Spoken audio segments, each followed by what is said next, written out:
कालच्या भागामध्ये आपण नाम हे प्रकार शिकलो, नामाचे प्रकार, नाम म्हणजे काय हे शिकलो आणि नामाचे 3 प्रकार आपण काल बघितले होते, सामान्य नाम, विशेष नाम आणि भाववाचक नाम. नामाचे 3 प्रकार बघितले. नाम म्हणजे काय हे आपल्याला समजलं असेल. नाम म्हणजे सृष्टीमधील ओळखण्यासाठी, सृष्टीमधील घटकाला ओळखण्यासाठी दिलेलं एक नाव, केलेलं संबोधन म्हणजे त्याचं ते नाम असतं. मग नामाचे 3 प्रकार, सामान्य नाम, विशेष नाम आणि भाववाचक नाम, हे आपण बघितलं. काल पुन्हा आपण बघितलं त्या याच्यामध्ये की हे जे नाम असतात, सामान्य नाम आणि विशेष नाम, तर यामधली विशेषता काय आहे की सामान्य नाम हे जातीवाचक असतं, एखाद्या समूहाचा त्यातून बोध होतो, पर्टिक्युलर एखाद्या सारख्या गोष्टींचा साठी दिलेलं नाव, म्हणजे त्या ग्रुपला दिलेलं नाव, समूहाचक नाव नाही, लक्षात घ्या. एखाद्या पर्टिक्युलर समूहासाठी, जसं पर्वत म्हटलं तर सामान्य नाम, हिमालय, अरवली, सातपुडा ही झाली विशेष नामे. हा फरक आपण काल समजून घेतला होता. भाववाचक नाम आपण काल बघितले होते. भाववाचक नाम म्हणजे ज्या गोष्टी दिसत नाही, ज्याला स्पर्श करू शकत नाही, परंतु ज्या काल्पनिक गोष्टी आहे, ज्यांचं संबोधन आपण करतो, शांतता, शूरता, वीरता, राग, या ज्या गोष्टी आहे यांना आपण काय म्हणतो, भाववाचक नाम म्हणत असतो. मग काल आपण उपयोग बघितला होता की कुठले कधी कधी वाक्यांमध्ये विशेष नामं जी असतात ती सामान्य नामांसारखी कामं करतात, जे सामान्य नामं असतात ती विशेष नामासारखी कामं करतात, आणि सामान्य नामं भाववाचक नामं विशेष नामासारखी काय करतात. म्हणजे यांचं वर्क फॉर्मेशन हे जे आहे हे वाक्यानुसार बदलत असतं, वाक्यानुसार यांचं काम बदलत राहतं नामाचं. आता नाम ज्यावेळी परीक्षेमध्ये विचारलं जातं, नामावर आधारित जेव्हा प्रश्न येतो, तर खालील शब्दाची जात ओळखा असाच प्रश्न येतो. म्हणजे आपल्याला काही प्रकार पाहायचे आणि उदाहरण पण समजून घ्यायचे आहे. विशेषण साधित नामे, विशेषण साधित नामे, अव्यय साधित नामे आणि धातू साधित नामे, हे काही नामाचे प्रकार आहेत. अशा प्रकारचे हे 3 प्रकार आपण आता समजून घेऊ. आता परीक्षेमध्ये जेव्हाही प्रश्न येईल तेव्हा त्या पर्टिक्युलर शब्दाच्या खाली, नामाचा जो प्रश्न असतो त्याच्या खाली अंडरलाईन असेल, म्हणजे शक्यतो असे प्रकारचे प्रश्न येतात आणि विचारलं असतं ते शब्दांची जात. इकडे प्रश्नांचा सराव आपण घेणार आहोत, प्रश्न आपल्याला घ्यायचे आहे. पूर्वी हे प्रकार समजून घेऊ, नामाचे जे प्रकार आहे हे आपण समजून घेऊया. विशेषण साधित नाम. विशेषण कशाला म्हणतात? विशेषण कशाला म्हणतात? विशेषण म्हणजे आता चित्र, हे काय झालंय, नाम. चित्र, सुंदर चित्र, सुंदर चित्र. सुंदर हे जे आहे या चित्राबद्दल अधिक माहिती सांगतं, विशेष माहिती सांगतं, म्हणून याला विशेषण म्हटलं जातं. हे असतं विशेषण. म्हणजे नामाबद्दल जे विशेष माहिती सांगतं त्याला विशेषण म्हणतात. वेगळा टॉपिक आपला आहे याच्यामध्ये, या प्रकारामध्ये विशेषण हा एक टॉपिक, शब्दांच्या जातीमध्ये विशेषण हा टॉपिक आपल्याला पुढे शिकायचा आहे. विशेषण आपला विषय आहे, पण इथे विशेषण साधित नाम शिकण्यासाठी मी तुम्हाला विशेषण थोडक्यात समजावून सांगितलं. तर अशा याला विशेषण म्हणतात. आता इथे बघा, शहाण्याला शब्दांचा मार, इथे अंडरलाईन आहे. शहाण्याला या शब्दाची जात कुठली आहे हे विचारले आहे. हे विशेषण साधित नाम आहे. आता शहाण्याला यातून अर्थबोध काय होतो? शहाणा माणूस, बरोबर. शहाणा माणूस, माणूस सामान्य नाम, शहाणा हे काय झालं, विशेषण. शहाणा माणूस याचं काय केलंय, शहाण्याला, बरोबर. शहाण्या माणसाला शब्दांचा मार असं लिहिलं असतं तर त्याचा अर्थ फरक पडला असता का? नाही, अर्थात त्याचा काही फरक पडला नसता. इथे लिहिताना शहाण्याला शब्दांचा मार असं जे लिहिलेलं आहे, म्हणजेच काय, तर शहाण्याला शब्दांचा मार, शहाणा आणि माणूस याचा एकत्रित करून शहाण्याला असा एक शब्द इथे बनवला आहे, हे नाम बनवलं आहे. तर विशेषणापासून हे नाम बनलेलं आहे, लक्षात घ्या. विशेषणापासून हे नाम बनलं म्हणून याला विशेषण साधित नाम असं म्हटलं जातं. हे विशेषण साधित नाम झालं. विशेषणापासून साधलं गेलेलं नाम म्हणजे विशेषण साधित नाम. आता बघा दुसरं उदाहरण बघा. श्रीमंतांना गर्व असतो. म्हणजे याची जर फोड करायची झाली तर कसं होईल, श्रीमंत माणसांना किंवा लोकांना, श्रीमंत लोकांना, श्रीमंत लोकांना अशी याची फोड करता येईल आपल्याला. मग याच्यात लोकांना नाम आहे आणि श्रीमंत काय आहे, विशेषण आहे. इथे काय केलंय, त्याचं एकत्रीकरण करून श्रीमंतांना. विशेषणाचा उपयोग इथे नाम म्हणून केलेला आहे, त्याचं कॉम्बिनेशन करून, म्हणून हे विशेषण साधित नाम आहे. श्रीमंतांना गर्व असतो, हे झालं विशेषण साधित नाम. लक्षात आलं. विशेषण साधित नाम, विशेषणापासून जे तयार होतं ते विशेषण साधित नाम आहे. आता बघा दुसरं अव्यय साधित. काल आपण बघितले अव्यय. अव्यय जे शब्दाला जोडून येतात, वाक्य जोडतात. काल शब्दांची जाती जेव्हा आपण शिकलो तर त्यामध्ये सांगितलं मी की जे वाक्य जोडतात, शब्द जोडतात त्यांना अव्यय म्हणतात. अव्यय म्हणजे एक प्रकारचे जंक्शन्स, म्हणजे सॉरी त्याला आपण काय म्हणू, जोडणारे, जोडारी जे असतात ते. तर हे जे इथे आहे अव्यय साधित नाम, आमच्या क्रिकेटपटूंची वाह वाह झाली. आता इथे अव्यय साधित आहे वाह. वाह जो आहे हा अव्यय साधित आहे. या अव्यय साधितापासून याची जात विचारली आहे, तर हे आहे अव्यय साधित नाम. पाय, त्याच्या बोलण्यात परंतुचा वापर फार होतो. परंतु हा जो शब्द आहे हा कशासाठी वापरला जातो, हा दोन वाक्य जोडण्यासाठी. जसं वा, हे करू, वा ते कर, बरोबर. हे त्याने हे केलं असतं परंतु त्याचे ते तसे झाले. दोन वाक्य जोडताना परंतुचा वापर होतो, वाचा वापर होतो. हे जे वाक्य जोडणारे जे शब्द आहे यांना आपण अव्यय म्हणत असतो. हे अव्यय जे असतात, हे अव्यय जेव्हा साधून नामाचं काम करत असतात वाक्यामध्ये, तेव्हा त्यांना अव्यय साधित नाम म्हणतात, बरोबर. हे झाले अव्यय साधित नामे. आता धातू साधित नामे. काल मागील लेक्चरमध्ये आपण एक बघितलं की मी तुम्हाला शब्द आणि पद यातला फरक सांगितला होता, विकारी आणि अविकारी, बरोबर. प्रकृती आणि विकृती. प्रकृती आणि विकृती. प्रकृती आणि विकृती म्हणजे मूळ शब्द असतो, मूळ शब्दाला, प्रकृतीला धातू सुद्धा म्हणतात, मूळ शब्द. आता बघा, त्यांचे वागणे खूप प्रेमळ आहे. वागणे यातला मूळ धातू आहे वाग आणि त्याला प्रत्यय लागला आहे ने. प्रत्यय लागला आहे ने. ने उशी हे जे प्रत्यय असतात हे विभक्ती प्रत्यय लागतात. त्यामुळे काय होतं की हे धातू हा साधला जातो आणि हे काय होतं, वागचं वागणे. वागणे इथं आला आहे. त्यांचे वागणे खूप प्रेमळ आहे म्हणून हा काय झाला, धातू साधित नाम. लक्षात घ्या, मूळ धातू आणि त्याला ने उ शी ई उ उ असे हे प्रत्यय लागतात. दुसरं बघा, ते ध्यान पाहून मला खूप, मला हसू आले. हसू मूळ धातू काय आहे, हस. याला कोणता प्रत्यय लागला आहे, उ. मग काय झालं याचं, हसू, बरोबर. जेव्हा मूळ धातूला प्रत्यय लागून ते वाक्यामध्ये नामाचं काम करतात तेव्हा त्याला धातू साधित नाम म्हटलं जातं. आता हे तीन प्रकार मी तुम्हाला सांगितले. तीन प्रकारावरून आपल्याला वाटत असेल की हे खूप असं हार्ड आहे किंवा डिफिकल्ट आहे, असं नसतं. परीक्षेमध्ये प्रश्न सोडवत असताना अशा प्रकारचे जेव्हा प्रश्न येतात, हे तीन प्रकार विशेषत्वाने आपण पहिल्यांदा अभ्यासून घ्या. तुम्हाला याची पद्धत सांगतो कशी सोडवायची. हे तीन प्रकारचे उदाहरण आपण लक्षात ठेवायचे. हे जे उदाहरण आहे, जसं आता हे उदाहरण झालं शहाण्याला शब्दांचा माल. शहाण्याला इथे काय केलंय, विशेषण साधलं आहे. परीक्षेमध्ये जेव्हा प्रश्न अशा प्रकारचा येतो तेव्हा जिथे विशेषण साधलं आहे का हे पहिल्यांदा पाहायचं आणि आपल्या पर्यायामध्ये विशेषण साधित नाम असं कुठे लिहिलेलं आहे का ते बघायचं. तेच आपलं उत्तर असतं. म्हणून यामध्ये मी आधी सांगितलं तुम्हाला की उदाहरण जास्तीत जास्त लक्षात ठेवण्याचा प्रयत्न करा. जे उदाहरण आपण घेतो त्या उदाहरणाचा जास्तीत जास्त सराव करा. यामधील उदाहरणांचा जेव्हा जसं आपला सराव होतो तसं आपलं हे लक्षात राहायला लागतं आपोआपच. हे आपल्याला समजायला लागतं. म्हणजे याच्यामध्ये बघ आपल्याला अडचण येत नाही. तर लक्षात आलं, विशेषण साधित नामे, अव्यय साधित नामे आणि धातू साधित नामे हे नावाचे आपण आणखी तीन प्रकार बघितले.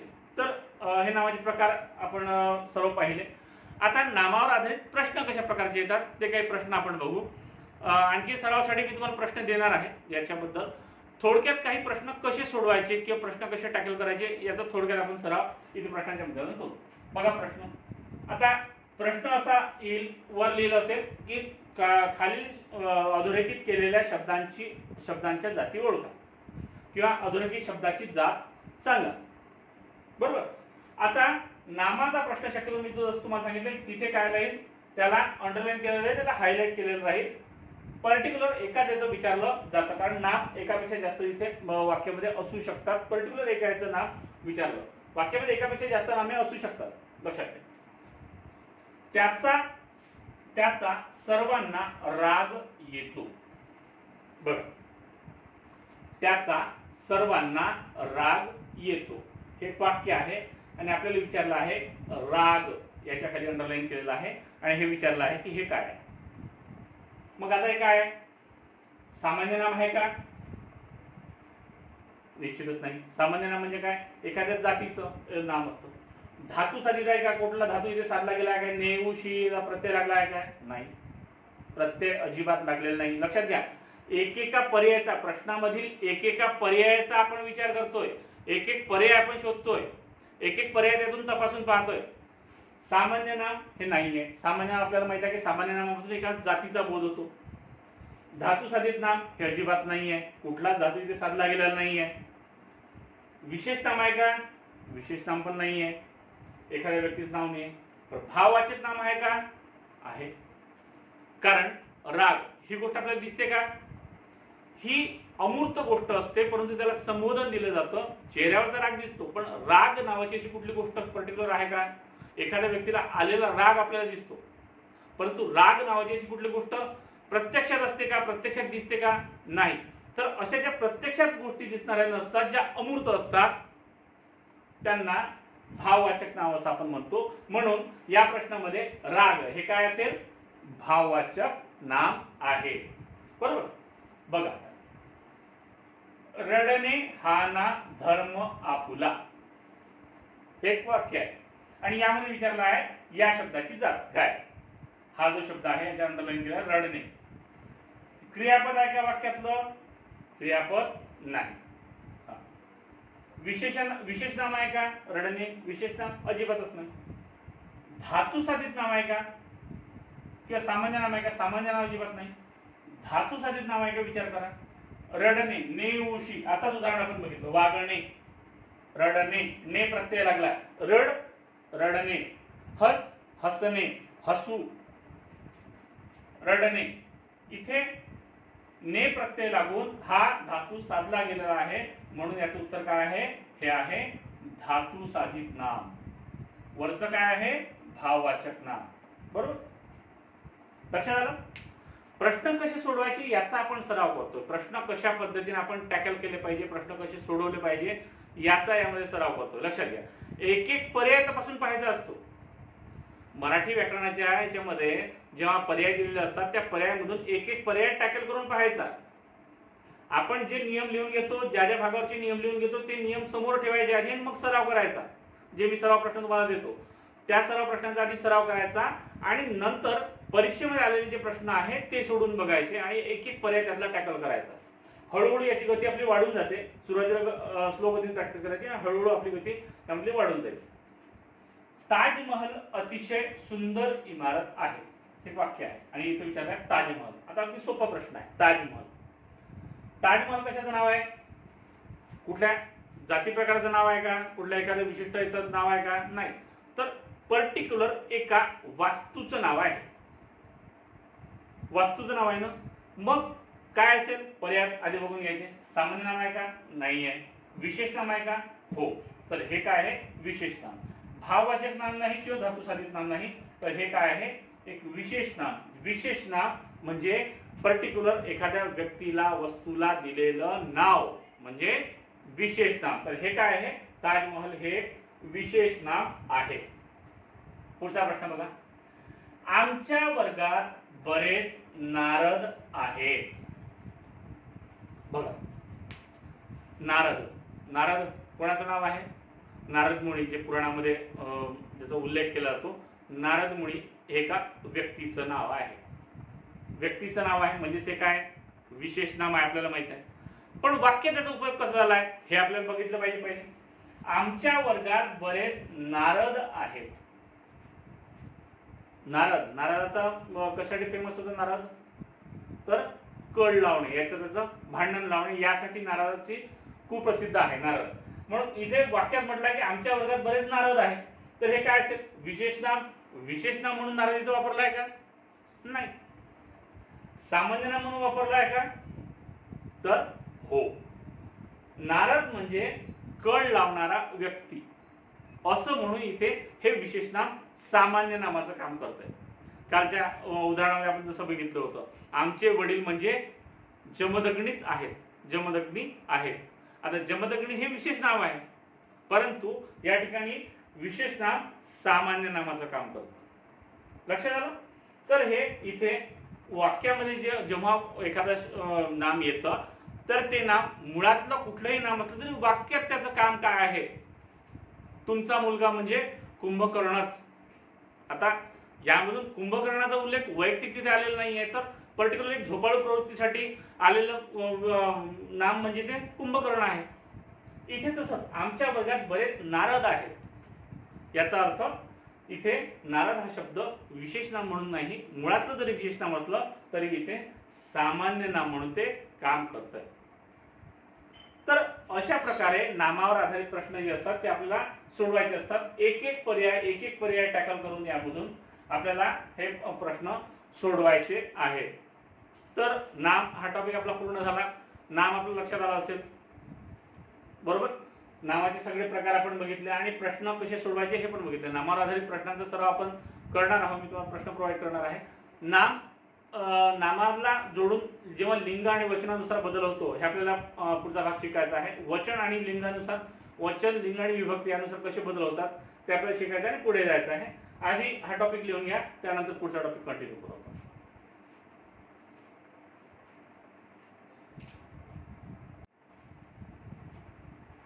नामाविषयी माहिती आपण बघितली. नाम म्हणजे काय हे समजून घेतलं. आता आपल्याला पुढे पाहायचं आहे की नामाच्या बाबतीत लिंग आणि विचार, लिंग आणि वचन याच्या बाबतीत माहिती आपल्याला बघायची आहे. सुरुवातीला वचन आपण बघू.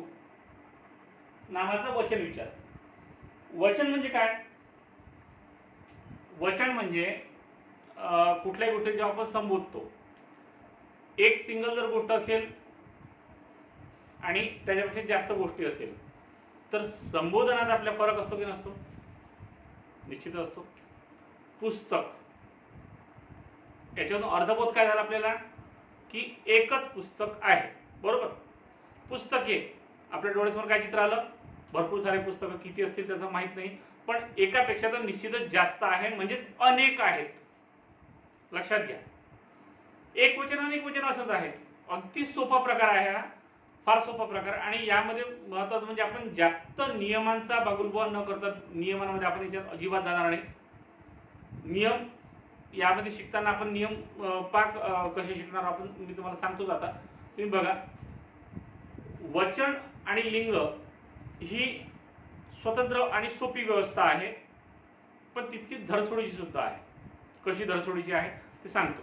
बघ, वचनामध्ये एक वचन आणि अनेक वचन असे वचनाचे दोन प्रकार आहे. कधी कधी याला बहुवचन सुद्धा म्हटलं जातं. एक वचन आणि बहुवचन, हिंदीमध्ये बहुवचन असा प्रयोग त्याचा होतो. एक वचन आणि अनेक वचन. फूल, पुस्तक हे झालं एक वचन. एकापेक्षा जास्त जेव्हा आहे तेव्हा फुले, पुस्तके अनेक वचन. नामाचा उल्लेख एकापेक्षा जास्त संख्येने जेव्हा असेल तेव्हा आपण त्याला अनेक वचन असं म्हणत असतो.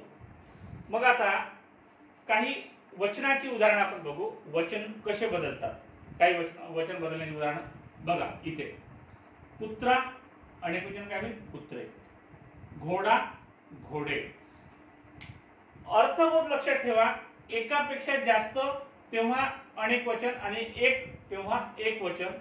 आता इथे जे अनेक वचन होतं, आता हे जे सगळे प्रकार लिहिले आहेत ते याच्या प्रत्येकाचा नियम आहे.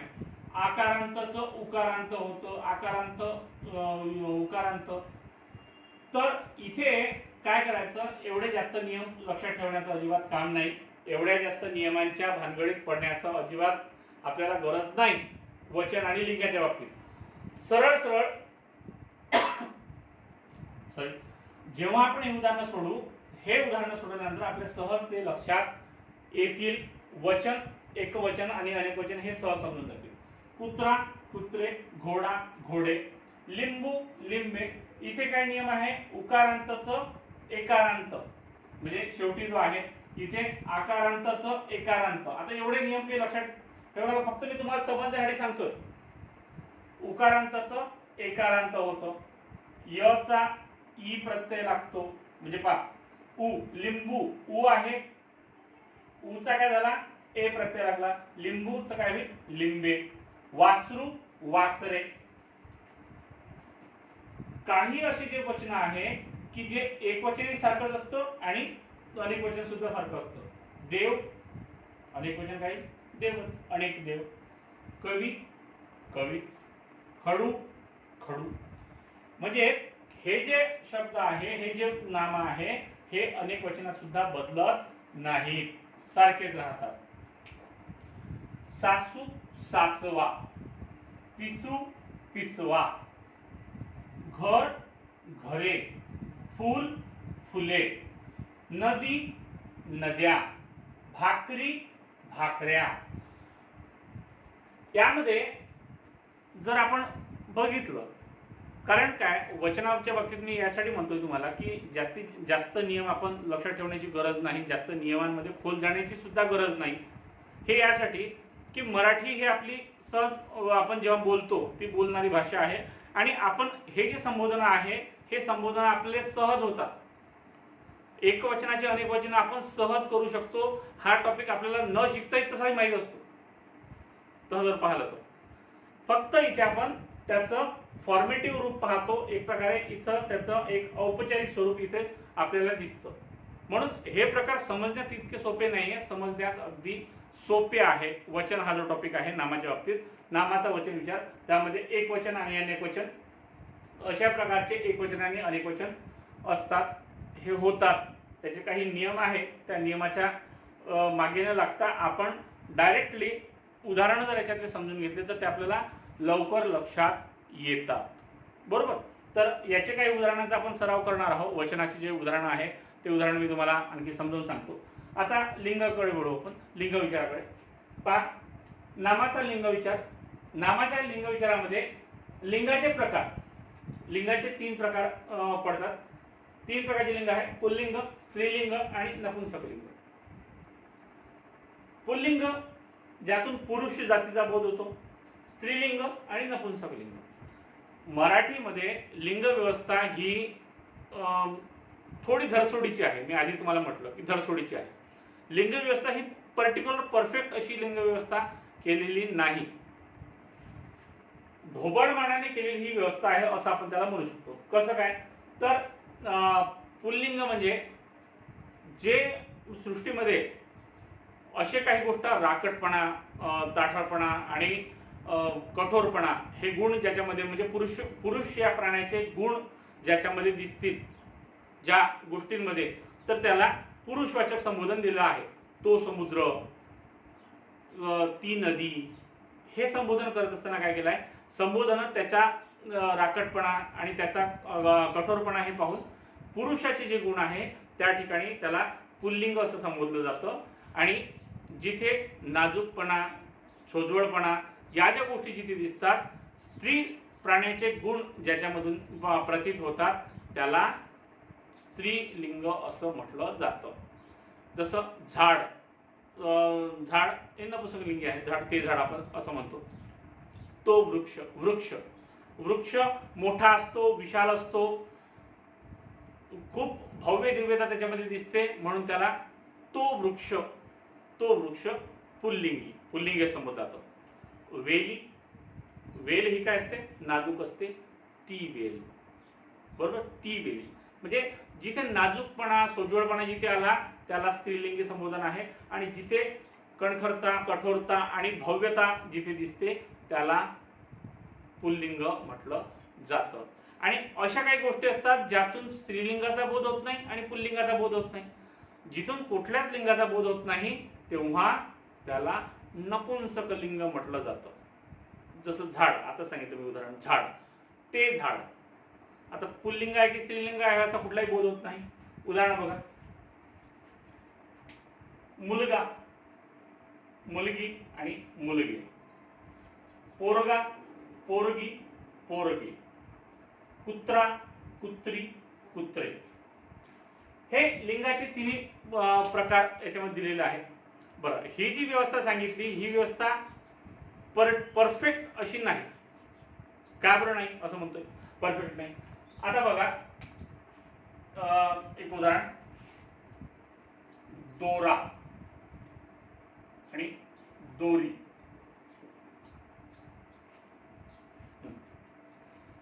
दोरा आणि दोरी. दोरा, दोरा दोरीपेक्षा कसा असतो? बारीक असतो, बरोबर, बारीक असतो. आणि दोरी दोऱ्यापेक्षा जाडच असते. पण इथे संबोधन का कसं आहे? ती दोरी आणि दोऱ्याला काय म्हणतात? तो दोरा. लक्षात आलं? म्हणजे हा जरी नाजूकपणा असला तरी याला तो हे संबोधन आहे आणि याला ती हे संबोधन आहे. आता ओढा, नदी. ओढा म्हणजे एक प्रकारचा नाल्याचा प्रकार ज्याला म्हणतात, नाला सारखा प्रकार म्हणजे ओढा. ओढा, आता कुठलाही ओढा हा नदीपेक्षा मोठा आहे का? नाही. ओढा लहान असतो. ओढा जाऊन कुठे मिळतो? नदीला. नदी त्यापेक्षा मोठीच असते. नदी मोठी आहे, पण नदीला काय म्हटलंय? ती नदी, आणि ओढ्याला तो ओढा. म्हणून लिंग व्यवस्था ही जी आहे, लिंग व्यवस्था सुद्धा ही धरसोडीची आहे. ही परफेक्ट अशी 100% मॅच होणारी अशी व्यवस्था नाही आहे. त्यामुळे उदाहरणं जसे आपण याचे सराव करतो त्यामधून लिंग व्यवस्थेचा सराव आपला सहज होऊन जातो. बरोबर. चला इथे बघू आपण. पहा, इथे पण आहे, इथे पण नियम आहे. अकारांत असेल तर इन प्रत्यय लागून होणारे आणि वेगळे असणारे. त्या नियमामध्ये न जाता काही उदाहरण फक्त तुम्ही समजून घ्या. जसं वाघ, वाघीण, सुतार, सुतारीण, पाटील, पाटलीन, लोटा, लोटी, भाकर, भाकरी, दांडा, दांडी. आता हे जे आहे प्रत्यय लागून फक्त याच्यामध्ये बदल होऊन हे झालेले लिंग बदल आहे. पुल्लिंगाचं स्त्रीलिंग होणे.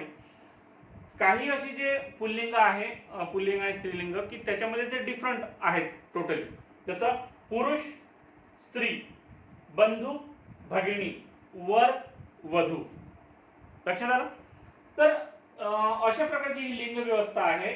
वचन आणि लिंग यामध्ये आपण हे भाग समजून घेतले. यावर प्रश्न फार कठीण नसतात. जेव्हा उदाहरण आपण सराव करू तेव्हा तुम्हाला लक्षात येईल की याच्यावर जे प्रश्न येतात ते कशा पद्धतीने प्रश्न येतात, तर ते आपण समजून घेऊ. आधी हा भाग आपल्याला समजला असेल, नामाचा वचन विचार आणि लिंग विचार. तर हा भाग आधी नोट डाऊन करून घ्या आणि नंतर आपण काही उदाहरणं याचे बघूया.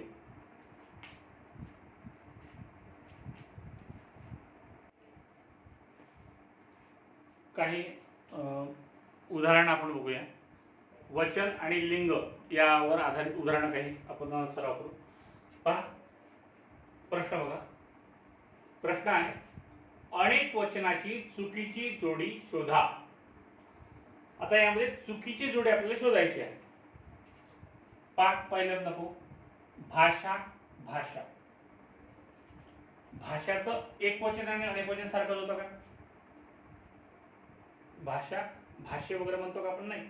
काय म्हणतो? भाषा, अनेक भाषा, एकापेक्षा जास्त. ज्याला आपण अनेक असं संबोधन लागतं ना, तर ते तेव्हा त्याचं एकवचन आणि अनेक वचन हे सारखंच असतं. लक्षात घ्या. हा, जसं देश हा जो शब्द आहे, देश, देश म्हणतो का? अनेक देश. बरोबर. भाषा, अनेक भाषा असं म्हणतो आपण, म्हणून भाषा याचं अनेक वचन काय होईल? भाषाच होईल. सभा, अनेक वचन सभा, बरोबरच आहे. फोटो, फोटोज, अनेक वचन बरोबर आहे. म्हणजे याच्यामध्ये एक वचन आणि अनेक वचन सारखंच आहे.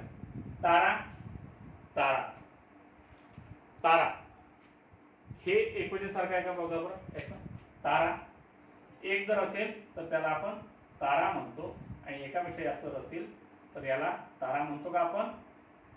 तारे म्हणतो. काय म्हणतो? तारे. म्हणून हे जे आहे ही जोडी काय आहे? चुकीची आहे. एक एक पर्यायाचा विचार करून आपण प्रश्न सोडवतो. एक एक पर्यायाचा विचार आपल्याला करायचा आहे आणि उत्तर काढायचे. पुढचं उदाहरण बघा. दासी या शब्दाचा अनेक वचनी शब्द शोधा. दासी, दास्या, दास, दासे. दास आणि दासे तर नाहीच आहे, हे तर आपल्याला माहितच आहे. आपण सरळ पारायण करतो म्हणजे दोन पर्याय कटले त्यातले. प्रश्न कसे सोडवायचे हे सांगतो, लक्षात घ्या. जे चुकीचं वाटतं ना एकदम ते पहिलेच तो करून टाकायचे परीक्षेमध्ये, आणि जेव्हा आपल्याला कन्फ्युजन जिथं होतं तिथे पाहिजे. दासी आणि दास्या. आता आपण बोलताना बरेचदा आपल्या भाषेनुसार आपण म्हणतो पण दास्या दास्या असं म्हणू शकतो. आणि खूप दास्या आहे. अनेक जिथे आपल्याला उच्चार सहजपणे येतो ना, लक्षात घ्या, तर तिथे काय असतं की तोच शब्द एकवचनी जो असेल तोच अनेकवचनीमध्ये असतो. खूप साऱ्या दास्या, अनेक दास्या असं आपण म्हणू शकत नाही. पण हा दास्या हा शब्द चुकीचा आहे. अनेक दासी. दासी या शब्दाचं अनेकवचन हे दासीच होतं. लक्षात. स्त्रीलिंगी शब्द ओळखा. प्रश्न आहे त्यातला स्त्रीलिंगी शब्द आपल्याला ओळखायचा. सिंह, वाघ, लांडोर आणि चित्ता. सांगा. सिंह पुल्लिंगी आहे, तो सिंह. वाघ पुल्लिंगी आहे. लांडोर, लांडोर काय आहे? लांडोर ही मोराची मादी आहे. मोर हा नर आणि ही लांडोर काय आहे? त्याची मादी. म्हणजे लांडोर पुरुष आणि ही स्त्री. म्हणून लांडोर हे काय आहे? स्त्रीलिंगी वचन आहे. स्त्रीलिंगी आहे. पहा पुढे एक प्रश्न पहा. जोड्या. बोका, उंट, रेडा, मोर यांची जोडी लावायची आहे. इकडले हे पुल्लिंगी आहे, हे स्त्रीलिंगी आहे. सांगा. बोका, बोकाचं स्त्रीलिंग होईल भाटी. उंट सांडणी. रेडा म्हैस आणि मोर लांडोर. तर असे साधे आणि सोपे प्रश्न असतात. फार किचकट प्रश्न याच्यावर येत नाही. कन्फ्युजन कधी होतं, जसं असं इथे जसं झालं दासीच्या बाबतीत दास्या असं आपण सहज म्हणून जातो, पण ते नसतं. म्हणून असे काही पर्टिक्युलर उदाहरणं आपण लक्षात ठेवायचे, पर्टिक्युलर शब्द लक्षात ठेवायचे की ज्याचं अनेक वचन काय होतं. जसं जळू. जळू हा शब्द आहे, त्याचा अनेक वचन जळवा. बरेचदा परीक्षेला आलाय. परीक्षेमध्ये येणारे जे प्रश्न असतात हे असेच प्रश्न येतात मुद्दा की ज्यांचं काहीतरी वेगळेपण आहे. फक्त तशाचा आपण जास्तीत जास्त उदाहरणांचा सराव केला असला तर आपल्याला ते सहज लक्षात राहतात. म्हणून मी आधीच तुम्हाला म्हटलं की हा भाग फारसा असा कठीण नाही आहे. तर नामामध्ये आपण नाम आधी शिकलो. नामाचा लिंग, वचन, विचार हा आपण बघितला. तर या बाबतीत आपल्याला संपूर्ण आपला हा जो टॉपिक आहे कंप्लीट झालेला आहे. यावरच्या सराव प्रश्नांचा सराव आपण काही केला. आणखी सराव प्रश्न आपल्याला देणार आहोत. आणखी सराव प्रश्नांचा जास्तीत जास्त जर तुम्ही सराव केला तर यामध्ये कुठल्याही भागामध्ये अडचण तुम्हाला येणार नाही. म्हणजे सहज हा भाग सॉल्व्ह होईल. नाम हा तसाही भाग फार सोपा आहे. नाम, वचन आणि लिंग हे त्यातही सोपं आहे. तर या भागाचा जास्तीत जास्त सराव करा, तुम्हाला सहज त्यातून हे होईल. तर इथे आपण आज इथे थांबू आणि नवीन टॉपिक उद्या सुरू करू. ही माहिती नोट डाऊन करून घ्या सर्वांनी.